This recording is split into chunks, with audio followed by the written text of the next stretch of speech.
नमस्कार, लोकमंच न्यूज देख रहे हैं आप। मैं हूं आपके साथ सुरभि राजपूत। अब सीधे रुक करते हैं खबरों की ओर। आगरा में विवाद सुलझाने गए एक दारोगा की गोली मारकर निर्मम हत्या कर दी गई। मामला खरौंदी थाना इलाके का बताया जा रहा है, जहां नेहरा इलाके में दो भाइयों के बीच आलू खुदाई का विवाद सुलझाने गए सब इंस्पेक्टर प्रशांत कुमार यादव को गोली मार दी गई।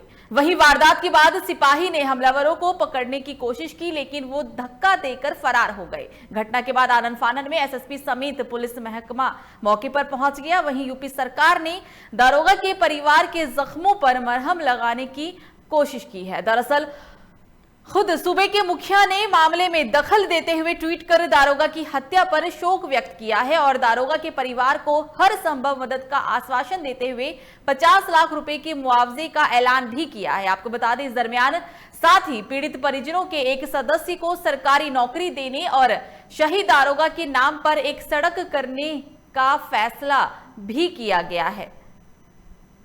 तो यूपी के आगरा में मामूली से विवाद में एक दारोगा की हत्या की गई है। आपको बता दें कि दो भाइयों में यह विवाद हुआ था और जैसे ही इस बात की जानकारी मिली, मौके पर पहुंचे दारोगा की निर्मम हत्या कर दी गई।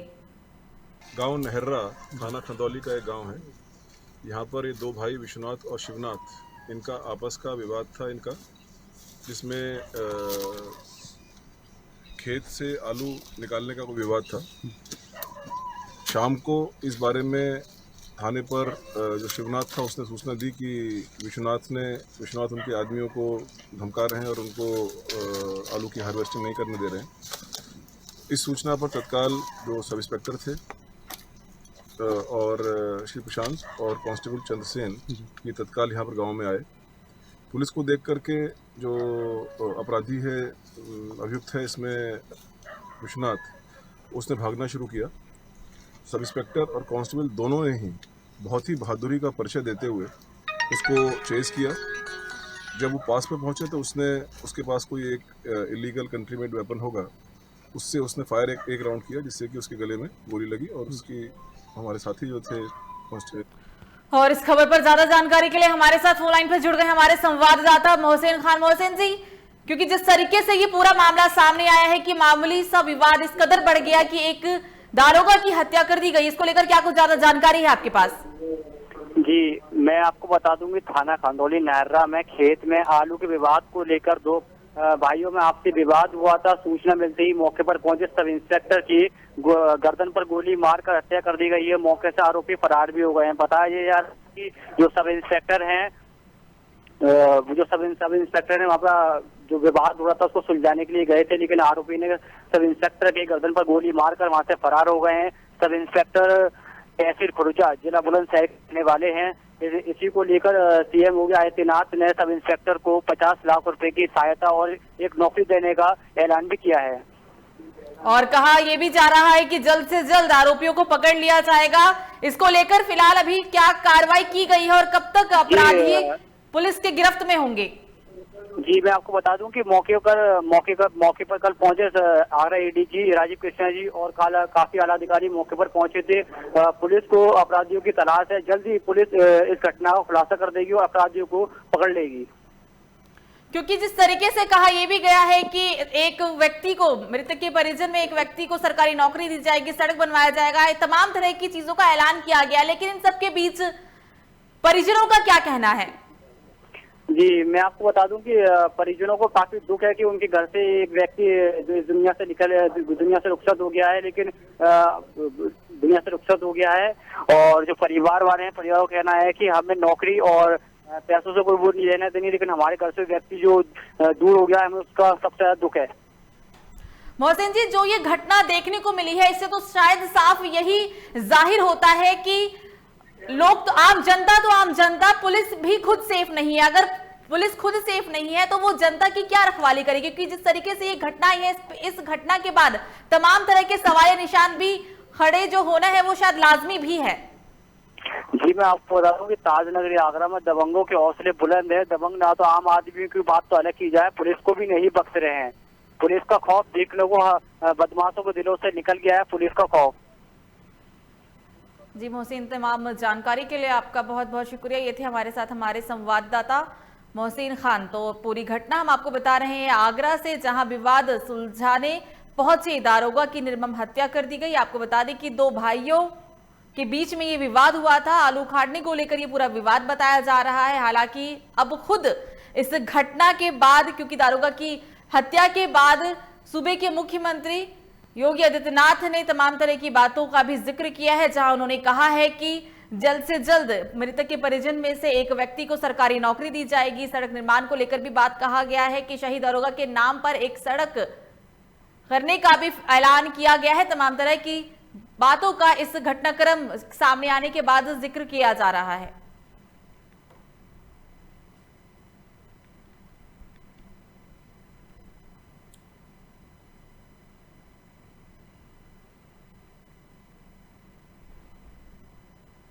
तो वहीं इस बुलेटिन में एक बड़ी खबर आ रही है। इस वक्त की बड़ी खबर लखनऊ से आपकी टीवी स्क्रीन पर। आपको बता दें, बीजेपी आज घर घर बताएगी सरकार की उपलब्धियां। बड़ी खबर आपको बता दें लखनऊ से, जहां 2 दिन चलाया जाएगा घर घर दस्तक अभियान। सांसद, विधायक, मंत्री और पदाधिकारी जाएंगे घर घर। बीजेपी प्रदेश अध्यक्ष आपको बताते चले कि गौतम बुद्ध नगर में बूथ संपर्क अभियान में होंगे शामिल। सरकार की विकास पुस्तिका को लेकर घर घर जाएगी बीजेपी। तो सांसद, विधायक, मंत्री और पदाधिकारी घर घर जाएंगे, जहां पर सरकार की तमाम उपलब्धियों को गिनवाया जाएगा और तमाम उपलब्धियों का जिक्र किया जाएगा। बताते चले कि गौतम बुद्ध नगर में बूथ संपर्क अभियान में होंगे शामिल और साथ ही सरकार की विकास पुस्तिका को लेकर घर घर जाएगी बीजेपी। तो बड़ी खबर आपको हम बता रहे हैं आपकी टीवी स्क्रीन पर लखनऊ से, जहां बीजेपी आज घर घर लोगों की जाएगी और घर घर दस्तक अभियान का आरंभ किया जा रहा है। आपको बताते चले कि 2 दिन तक ये चलाया जाएगा घर घर दस्तक अभियान।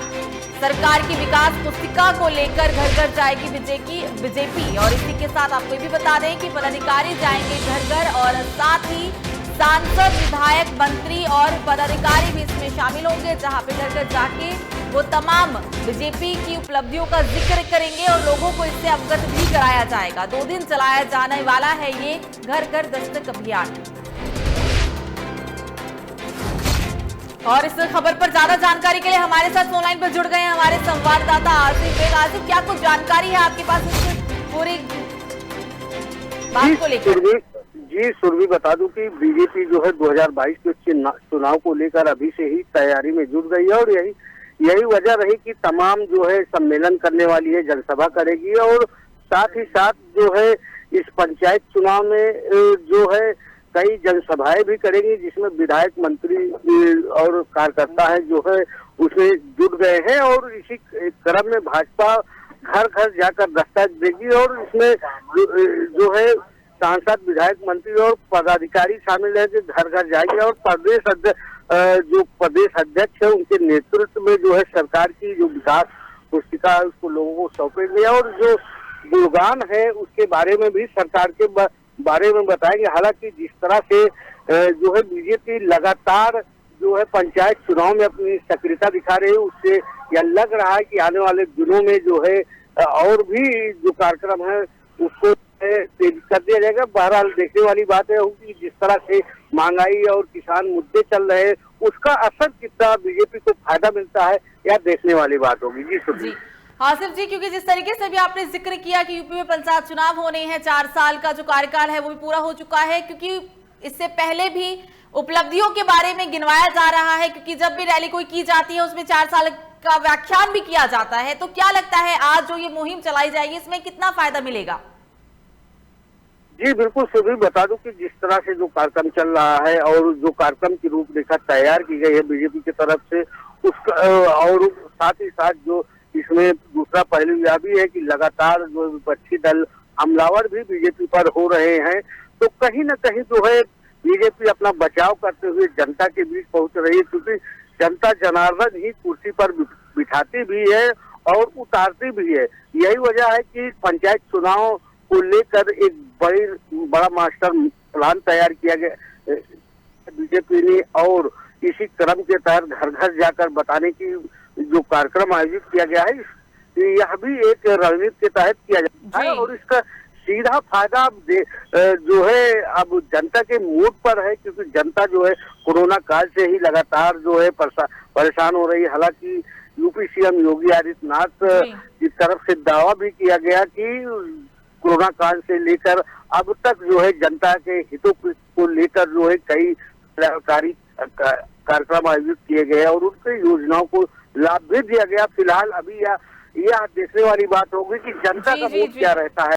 बिल्कुल आसिफ जी, आप हमारे साथ बने रहिएगा। ये है हमारे साथ हमारे संवाददाता आसिफ बेग हमारे साथ बने हैं और इसी के साथ अब रुक करते हैं अगली बड़ी खबर की। और अगली दूसरी बड़ी खबर लखनऊ से आ रही है। आपको बताते चले इस वक्त की बड़ी खबर लखनऊ से आपकी टीवी स्क्रीन पर, जहां लखनऊ यूपीएसएससी के अभ्यर्थियों के लिए एक बड़ी खबर है। आपको बता दें कि ग्राम पंचायत अधिकारी की परीक्षा निरस्त, ग्राम विकास अधिकारी की परीक्षा निरस्त कर दी गई है। आपको बता दें कि समाज कल्याण पर्यवेक्षण की परीक्षा निरस्त की गई। 22 और 23 दिसंबर 2018 को हुई थी परीक्षा। यूपी अधीनस्थ सेवा चयन आयोग ने परीक्षा को निरस्त किया है। तो बड़ी खबर हम आपको बता रहे हैं आपकी टीवी स्क्रीन पर। और जैसा कि हमारे साथ फोन लाइन पे जुड़े हुए हैं हमारे संवाददाता आसिफ बेग। आसिफ, क्योंकि जो 22 और 23 दिसंबर 2018 को परीक्षा हुई थी, अब उस परीक्षा को निरस्त कर दिया गया है, तो क्या लगता है क्या कुछ देखने को मिलेगा इसमें? जी सुरभि, बता दूं कि यूपी अधीनस्थ सेवा चयन आयोग ने यहाँ यूपीएसएससी के अभ्यर्थियों को एक बड़ा झटका दिया है और जो ग्राम पंचायत अधिकारी की परीक्षा निरस्त होने से जो है अभ्यर्थियों को निराशा हाथ लगी है और इस परीक्षा को लेकर जो है काफी तैयारी भी की गई थी, लेकिन जिस तरह से जो है अचानक यहाँ परीक्षा निरस्त हुई है, जो निरस्त की वजह अभी सामने नहीं आई है, लेकिन इसको लेकर तमाम जो है जो अभ्यर्थी है उनको काफी दिक्कत भी हो रही है, क्योंकि जो है 22 और 23 दिसंबर को 2018 को यह परीक्षा हुई थी और चयन प्रक्रिया जो है अभी पूरी हो नहीं पाई थी और परीक्षा निरस्त कर दी गई। इसको लेकर जो है काफी जो है गुस्सा भी देखने को मिल रहा है। जी बिल्कुल आसिफ, तमाम जानकारी के लिए आपका बहुत बहुत शुक्रिया। ये थे हमारे साथ हमारे संवाददाता लखनऊ से आसिफ बेग।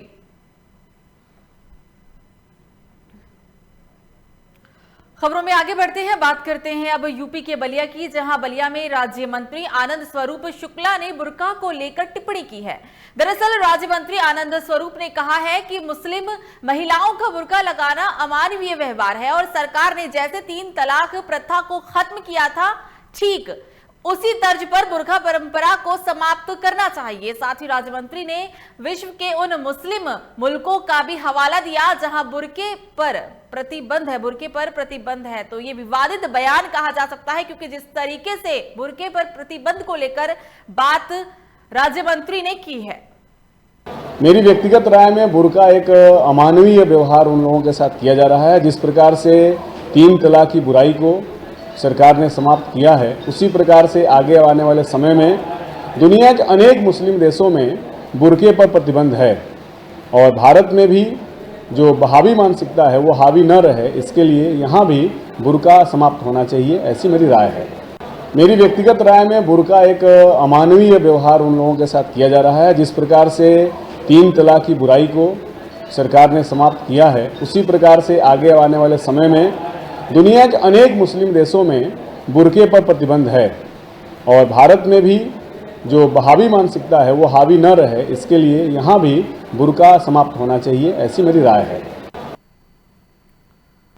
तो वहीं उत्तर प्रदेश सरकार के 4 साल पूरे होने पर हापुड़ में श्रम विभाग और छात्र छात्राओं के लिए लाभ वितरण कार्यक्रम का आयोजन किया गया, जहां बीजेपी के प्रदेश उपाध्यक्ष, विधायक और अन्य नेताओं ने शिरकत की। इस दौरान बीजेपी प्रदेश उपाध्यक्ष ने लगभग 200 छात्र छात्राओं को साइकिल बांटे और साथ ही लाभार्थियों को प्रमाण पत्र भी बांटे। वहीं कार्यक्रम में करीब 500 श्रमिक पहुंचे थे, जिन्हें प्रदेश सरकार की योजनाओं का लाभ दिया गया।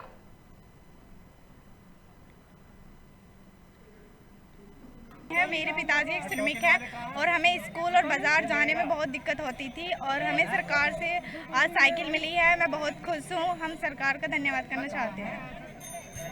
अब मैं अच्छे से स्कूल जा सकती हूँ अपनी साइकिल से।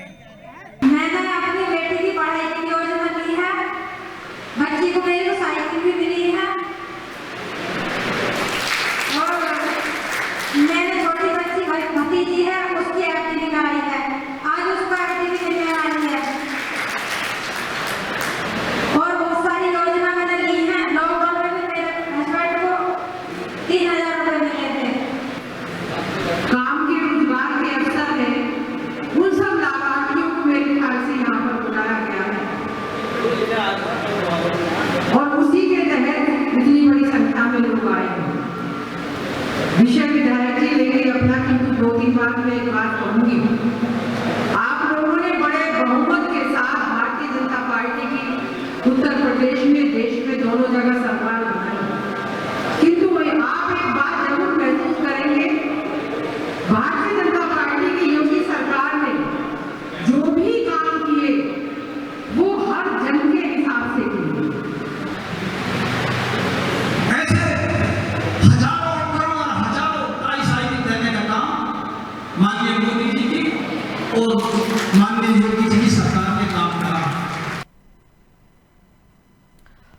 में बात करते हैं हम यूपी के मुरादाबाद की, जहां मुरादाबाद में राह चलते लड़कियों से छेड़छाड़ करना मंचले को भारी पड़ गया। आपको बता दें कि सिविल लाइन थाना इलाके के कचहरी कंपाउंड में छेड़खानी से परेशान युवतियों ने मंचले को पकड़कर जमकर उसकी धुनाई कर दी, जिसका वीडियो सोशल मीडिया पर जमकर वायरल हो रहा है। वीडियो में आप देख सकते हैं कि किस तरीके से लड़कियां सौदे की जमकर पिटाई कर रही हैं।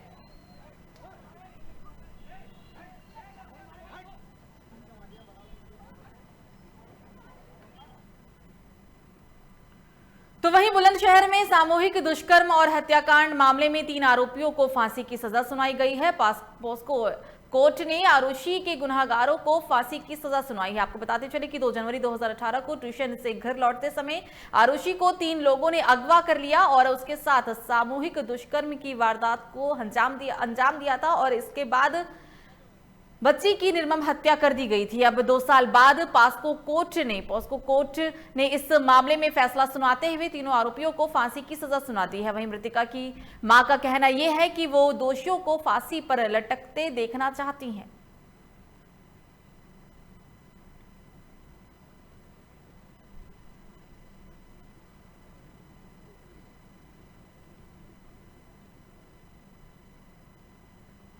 तो वहीं बाराबंकी में जैतपुर पुलिस को एक बड़ी सफलता हाथ लगी है, जहां पुलिस ने मुखबिर की सूचना पर कार्रवाई करते हुए 15 करोड़ की मार्फिन के साथ 8 तस्करों को भी गिरफ्तार किया है। आपको बता दें कि एसपी यमुना प्रसाद के निर्देशन में तस्करों के खिलाफ अभियान चलाया जा रहा है और इसी कड़ी में पुलिस ने लगभग 5 किलो 150 ग्राम मार्फिन सहित कार को भी बरामद किया है और पुलिस ने 8 तस्करों को भी इस दरमियान गिरफ्तार किया है। जनपद बाराबंकी में अपराध एवं अपराधियों के विरुद्ध लगातार अभियान चलाया जा रहा है। इसी क्रम में आज जो हमारा जैतपुर थाना क्षेत्र है उसमें हमारे इंस्पेक्टर और स्वाट टीम दोनों ने मिलकर के बहुत ही सराहनीय काम किया। यहाँ पे काफी दिनों से स्मैक और ड्रग्स बिकने की सूचना आ रही थी, उसमें इंस्पेक्टर और स्वाट टीम ने मिलकर के इसमें कार्रवाई की और 8 अभियुक्तों को गिरफ्तार किया है। इसमें साथी अभियुक्त एक अभिषेक सिंह है जो अपने 2 साथियों के साथ ग्राम चंदौली में मार्फिन लेने आया था।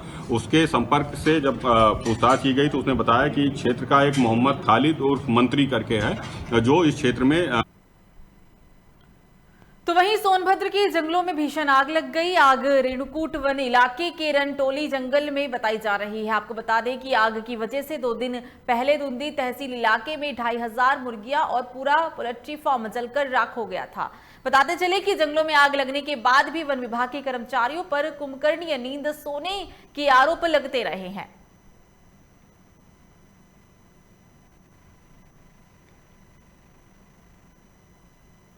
समाज में संकुचित विचार रखने वालों के बीच तमाम ऐसे नेक दिल लोग भी हैं जिनके काम मिसाल बन जाते हैं। ऐसे लोग की काम की तारीफ के लिए शब्द भी कम पड़ जाते हैं। हम बात कर रहे हैं गाजीपुर की सेवराई तहसील के 12 गांव में रहने वाले शेर खां की। उन्होंने 16 साल पहले एक हिंदू बच्चे को गोद लिया था। शेर खां ने न केवल बच्चे को अच्छी परवरिश दी बल्कि पूरे हिंदू रीति रिवाज के साथ उसकी शादी भी करवाई। ये विवाह उन लोगों के लिए एक आईना है जो सांप्रदायिक सद्भाव को बिगाड़ने का कोई भी मौका छोड़ना नहीं चाहते। आपको बता दें कि गाजीपुर के 12 गांव में रहने वाले पप्पू ने उनके माता पिता का निधन बचपन में ही हो गया था। उनकी देखभाल करने वाला कोई भी नहीं बचा था। ऐसे में मोहम्मद शेर खां ने पप्पू को गोद लेकर उसकी परवरिश की। शेर खां ने इस काम में उनके परिवार वालों ने भी पूरा सहयोग किया है। इस मुस्लिम परिवार ने पालन पोषण, अच्छी परवरिश के साथ साथ पप्पू को अच्छी शिक्षा भी दिलाई और जब पप्पू की शादी की उम्र हुई तो शेर खां ने उसकी मर्जी से उसका विवाह पूरे हिंदू रीति रिवाज से कराया। जानकारी के अनुसार शेर खां ने अपने हिंदू बेटे पप्पू की शादी अतौली गांव के भगवान राम की बेटी काश्मीरा से कराई है और पिता बनकर हिंदू रीति रिवाज की सभी रस्में भी निभाई है। अब तक पप्पू शेर खां के साथ ही उनके मकान में रहता था, लेकिन अब शेर खां ने पप्पू के लिए एक अलग कमरा बनवा दिया है जहां पप्पू अपनी पत्नी के साथ रहेगा। 4 वर्ष की उम्र से ही इस परिवार में पल बना। इसकी माँ इनके परिवार में काम करती थी, इनके घर में काम करती थी, जिसकी मृत्यु हो गई और इसके पिता पंजाब में रहा करते थे, वहाँ उनकी बीमारी के कारण मृत्यु हो गई। जिसके चचा चचानी इस बच्चे को इनके घर ले जा करके पहुंचा दी कि आपके घर इसकी माँ काम करती थी, इसलिए आप इस बच्चे की परवरिश करें। हाजी साहब ने सहर्ष इस काम को पूरा किया। बच्चा आज 18 साल से ऊपर का हो गया। जब विवाह करने के योग्य हो गया तो उन्होंने उसका। और इस बुलेटिन में एक और बड़ी खबर आ रही है। सबसे बड़ी खबर लखनऊ से आपकी टीवी स्क्रीन पर बड़ी खबर बता रही है लखनऊ से, जहां यूपी में 24 घंटे में 737 नए कोरोना के मरीज मिले हैं। लखनऊ से बड़ी खबर दे रहे हैं, जहां 24 घंटे के दरमियान कोरोना के 737 नए मरीजों का पता चला है। राजधानी लखनऊ में से दोबारा आपको बता दें कि ऐसा लग रहा है कि 737 केस आने के बाद एक बार फिर से राजधानी लखनऊ में कोरोना अपने पैर पसार रहा है। लखनऊ में बीते 24 घंटे में 737 नए कोरोना के मरीज मिले हैं। यूपी में 24 घंटे में, यूपी के लखनऊ में 24 घंटे के अंदर 737 एक बहुत बड़ा आंकड़ा है, क्योंकि जिस तरीके से कोरोना की जो रफ्तार है वो काफी धीमी पड़ गई थी। वैक्सीन आने के बाद ऐसा लग रहा था कि मानो अब कोरोना का जो दौर है वो खत्म हो गया, लेकिन एक बार फिर से पूरे देश में कोरोना अपने पैर पसार रहा है। और इसके तहत ही 24 घंटे के दरमियान 737 नए मरीजों का पता चला है। लखनऊ में बीते 24 घंटे में 220 कोरोना के मरीज को लेकर बात कही जा रही है। यूपी में 24 घंटे के अंदर 737 नए कोरोना के मरीज मिले हैं।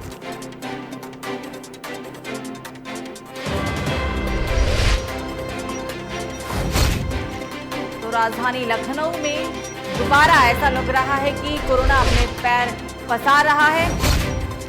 लखनऊ में बीते 24 घंटे में 220 कोरोना मरीज मिले हैं। पूरे यूपी में 737 नए मरीजों का पता चला है। सिर्फ लखनऊ की बात करें तो लखनऊ के अंदर 220 मरीज मिले हैं।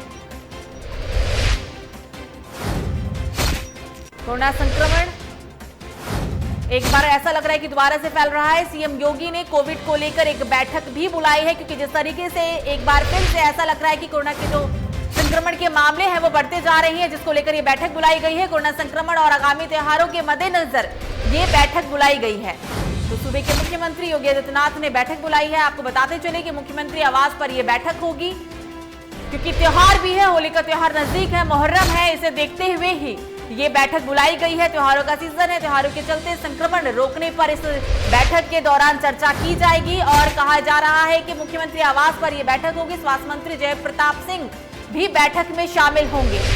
तो बड़ी खबर आपको बता रहे हैं लखनऊ से, जहां पर कोरोना को लेकर यह बैठक बुलाई गई है। हेल्थ गृह विभाग के अफसर और डीजीपी भी बैठक में होंगे मौजूद।